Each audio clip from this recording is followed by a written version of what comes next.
Big story on Action News at noon is breaking. A judge just ordered all charges dropped against former Philadelphia police officer who was charged with killing Eddie Irizarry.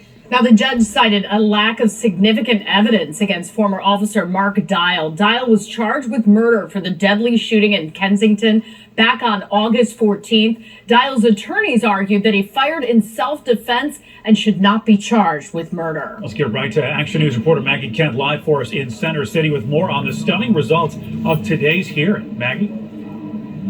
Well, John Paul, I can tell you that when Judge Wendy Pugh made her decision to dismiss all of the charges that former officer Mark Dial was facing, you heard two audible screams. One from the side of the supporters of former officer Dial, a sigh of relief for them, and of course for the family of Eddie Irizarry, who was shot on August 14th. Sighs, they just felt as though justice would not be served in their son, their brother, their nephew's case, and they made that very clear afterwards today. We also heard from the DA, who says they are filing the paperwork to appeal this decision to dismiss all of the charges now. Here are the charges that former officer Mark Dial faced: first-degree murder and third-degree murder. Now, you need to prove premeditation for first-degree and malice for third-degree murder. Again, Judge Wendy Pugh saying there was insignificant evidence to do just that. He was also charged with voluntary manslaughter,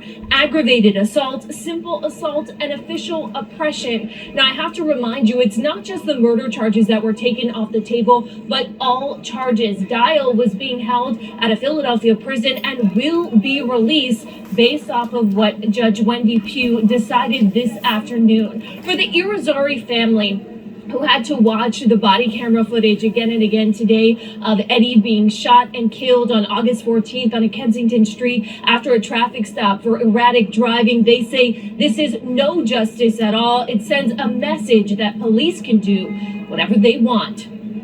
It's videos everywhere. The neighborhood. Witnesses in the neighborhood proved that my nephew did not come out of that car. He locked the doors to his vehicle.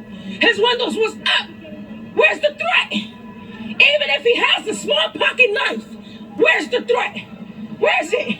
Well, this case should have never been brought. I don't know whether they interviewed this police officer before. I don't know whether they looked at the video with the sound. I don't know what they did, but in that courtroom, based on what we saw, what you saw, and what this judge saw, the only right thing to do happened here in this case, and that was a dismissal of all charges.